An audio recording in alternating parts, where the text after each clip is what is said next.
we limit ourselves. And it's only us.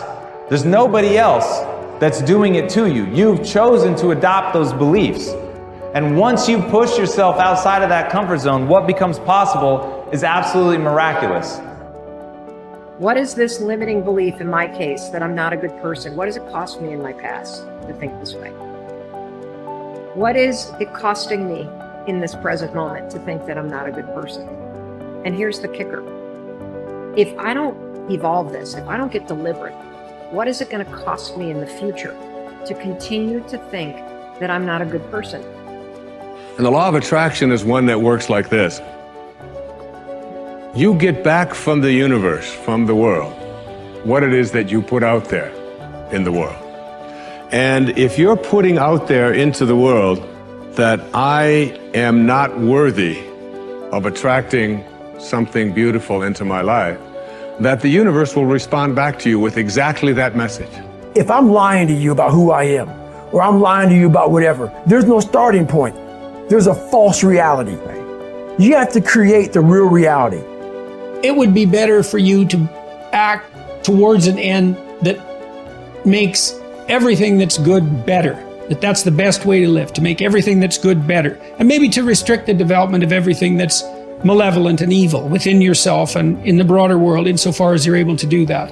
And so I think that's an expression of love, is that because when you love something, you care for it. And the proper attitude towards being, I think, is care. The best thing about life is tomorrow never happens. Yes? If you just know how to deal with what's now, you know how to deal with your entire life. This moment, if you know how to manage your thought, your emotion and your body, rest drama outside happens. But if this is like this will be joyful and wonderful no matter what's the drama around you. Yes? Oh, what if this happens, what if that happens? Yes, all those things can happen. But you came here to experience life, not to avoid life, isn't it? This is about being able to think like a champion, know what goes on in their heads, understand how you can relate it to your business and whatever you do to take yourself to the next level. And I'll tell you, if you fight with all you have, more often than not, you won't go down at all. You will win. But you have to make that attitude a part of your everyday life. Do the extra repetition. Run the extra mile. Go the extra round. Make the right choices. Give the full measure. Make yourself stronger. Every day, comfort you versus growth you are in a fight. There's a war going on inside you. Comfort you versus growth you. Every day there's a fight, there's a battle, there's a war going on. And you need to decide who's gonna win the fight. It's a daily thing. And the more growth you wins against comfort you, the more you start to grow, the more you start to hit your goals, the more you start to have an impact, the more you start to love yourself. It's painful to understand how much of what you're doing isn't productive. So I'll give you an example. So I've done this a couple of times with classrooms full of students. Usually when I'm lecturing about career development, say, okay, how much time do you waste? So then I get the class to vote. How many of you waste 10 hours a day? It's like 10% of the kids will put up their hands. And it's interesting because I don't define what constitutes waste. I just ask the question. So they're diagnosing themselves, right? I'm not saying you're wasting 10 hours a day. I'm just asking. It's like, given your own attitude, how much time are you wasting? 10 hours a day. It's like 10% of the people put up their hands. Well, when you get to like 6 hours a day, 80% of the people put up their hands. So then we do the arithmetic. It's like, because I like doing arithmetic with people. People hate arithmetic, but I like doing it. It's like, okay, 6 hours a day. It's 42 hours a week. So let's call that a work week, 40 hours a week. So that's a work week. Let's say, what's your time worth? You're a university student. Well, it's certainly worth minimum wage, because obviously, but it's worth way more than that, because if you spend a productive hour when you're 20, then you gain the benefits of that hour for the rest of your life. So there's the compounding effect of time spent when we were young.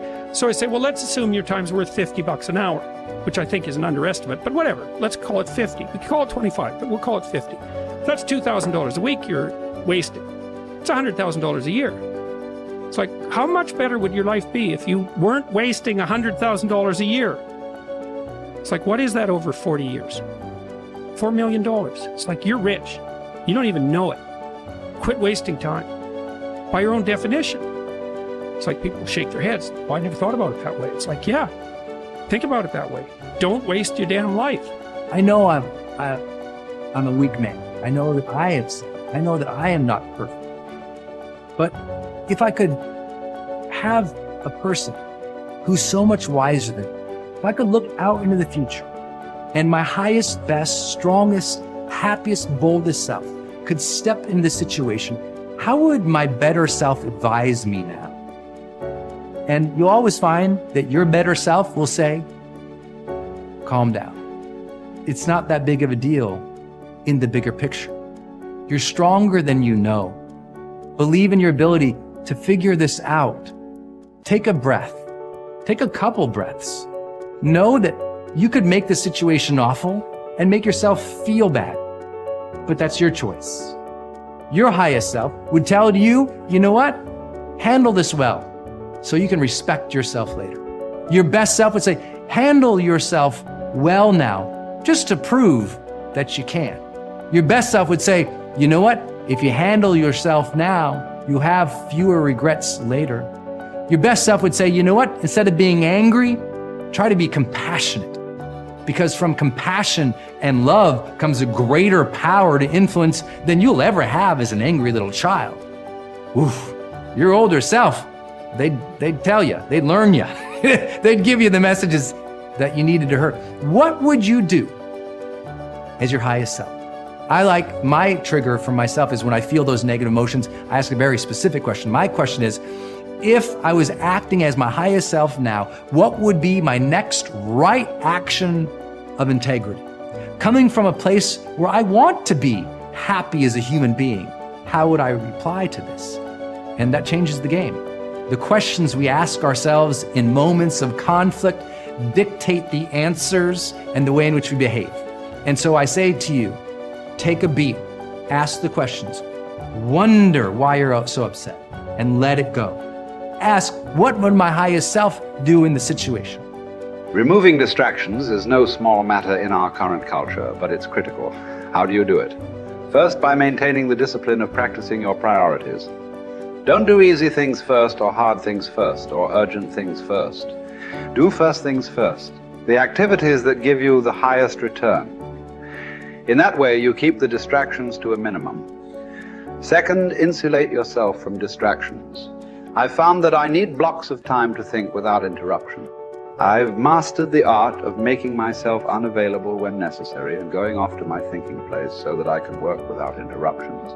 Because of my responsibilities, I am always aware of the tension between my need to remain accessible to others as a leader and my need to withdraw from them to think. The best way to resolve the tension is to understand the value of both activities. Walking slowly through the crowd allows me to connect with people and know their needs. Withdrawing from the crowd allows me to think of ways to add value to them. My advice to you is to place value on and give attention to both. If you naturally withdraw, then make sure to get out among people more often. If you're always on the go and rarely withdraw for thinking time, then remove yourself periodically so that you can unleash the potential of focused thinking. And wherever you are, be there. Once you have a place to think, you need the time to think. Because of the fast pace of our culture, people tend to multitask.